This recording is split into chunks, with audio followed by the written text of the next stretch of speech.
ยผมไม่เคยกล้าขายเลยครับผื่นหอบเนี่ยมันไม่เคยหายครับสมุนไพรยาจีนยาฝรั่งยาญี่ปุ่นอะไรต่างๆเนี่ยผมขายหมดแล้วนะครับ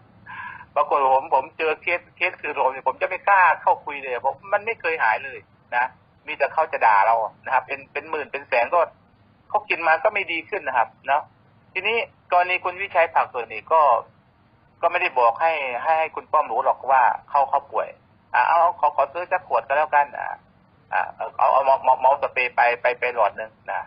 ทีนี้พอเขาฉีดไปรู้สึกจะเป็นวัน2 วันนะเขาก็โทรมาแจ้ง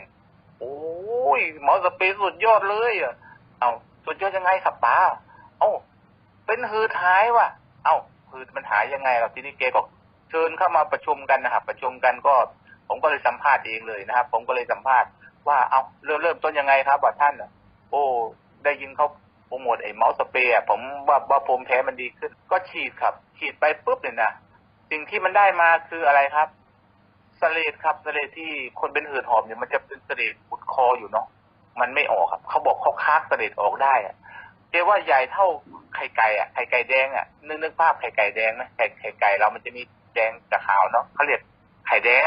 มันออกมาขนาดนั้นแหละแต่มันสีเขียวปึ๊ดเลยครับสีเขียวปึ๊ดเลยนะมันเป็นกลมๆแกบอกพอตรงนั้นมันค้างออกมาได้ครับมันไม่เคยออกได้เลยมันแกรู้สึกแกโล่งเลยหายใจสะดวกเลยครับโอ้แกบอกว่าแกวันนั้นช่วงวัน2 วันเนาะที่จะมาคุยกันผมบอกมันฟุกหรือเปล่าวะท่านมาทุกวันนะมีอะไรก็เล่าให้ผมฟังทุกวันแกก็เล่ามันดีเลยมันไม่หายมันไม่เหนื่อยธรรมดาเนี่ยแกจะต้องใช้เครื่องเป่าพ่นหืดหอบเนาะอย่างรูปที่เราจะดูกันครับมันจะมีการข้อไปโรงพยาบาลโอ้โหแกเป็นหนักมากครับเชื่อไหมว่าคุณวิชัยฝักตัวเลยนะแกมีลูกอยู่อเมริกาลูกเขาเนี่ยเขาอยู่สหรัฐเนาะเขาก็ส่งเนาะรู้สึกสินค้าตัวนั้น30,000 บาทนะโอ้ชุดละ30,000เลยเหรอวะปรากฏว่าใช้ไปชุดหนึ่งก็ยังไม่ดีขึ้นก็ค่อยชั่วเนาะแต่พอมาใช้เมาส์สเปรย์มันดีขึ้นมันหายใจได้เมียแกก็บอกโอ้ไม่เชื่อหรอกพ่อของ30,000อเมริกามันยังเอาไม่อยู่อีกแค่350 บาทนี่มันจะอยู่ได้ยังไงวะพ่อมันอาจจะฟุกหรือเปล่าวะใช้ไปใช้มาเนาะปรากฏว่าแกก็วันนั้นเผลอครับเผลอไปนอนกับเมียครับไปนอนกับเมียก็คือธรรมดาคุณพี่ชายนี่คนหืดหอบนี่มันจะโดนอากาศเย็นไม่ได้นะไปหลงนอนกับเมียครับในห้องแอร์ครับก็นอนคุยกันไปแค่กันมาก็ตกใจกันนะครับอุ้ยทำไมพ่อมาอยู่ในห้องแอร์ได้วะจริงๆด้วยพี่พ่อไม่เคยอยู่ในห้องแอร์ได้มาตั้ง3-4 ปีแล้วเนี่ยวะพี่หรือพ่อหายแล้วเนี่ยวะเขาคุยกันเรื่องพ่อกับแม่เนาะคุณวิชัยบอกหายแล้ววะทำไมหายใจได้วะพอหายใจได้เมียเริ่มเชื่อแล้วครับเมียก็เชื่อแล้วว่าไปทดลองใหม่ครับทดลองใหม่ทีนี้ฝนตกครับฝนตกเนาะธรรมดาเนี่ยคนเป็นหืดหอบเนี่ยพอฝนตั้งเขานะครับโอ้จมูกแกยิ่งกว่ากรมอุตุนิยมวิทยาเลยครับพอฝนตั้งเขาเนี่ยโอ้แกจะหายใจไม่ได้เลยแกรู้ฝนตกแน่นอนวันนี้ว่ะไปมองไปท้องฟ้าเมฆครึ้มแล้วแกบอกว่าแกหายแกต้องรีบเลยครับรีบกลับบ้านเลยถ้าไม่มีเครื่องพ่นมาแกต้องรีบกลับบ้านด่วนเลยฉะนั้นเครื่องพ่นจมูกแกนี่แกต้องพกตลอดเวลาเลยเพราะว่าฝนทำท่าจะตกมันหายใจไม่ได้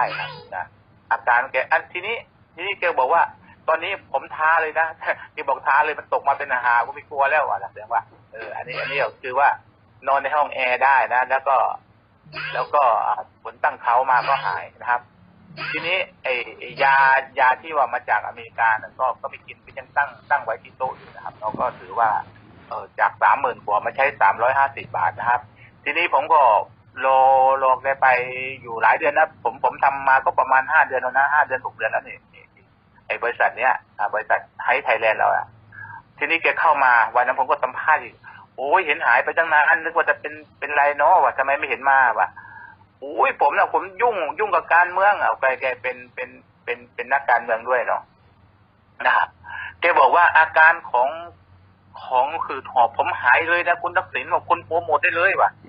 ผมก็เลยขออนุญาตส่งรูปส่งภาพอะไรต่างๆผมแชร์ให้เลยนะว่าเป็นวิทยาทานว่ะแกก็เลยอนุญาตมานะครับฉะนั้นพวกคือหอบการันตีเลยครับก็มันเกิดจากผมว่ามันน่าจะเกิดจากอีกก้อนเขียวๆที่ออกจากคอแกแหละอันนั้นแหละน่าจะเป็นตัวทำให้หลอดลมแกมี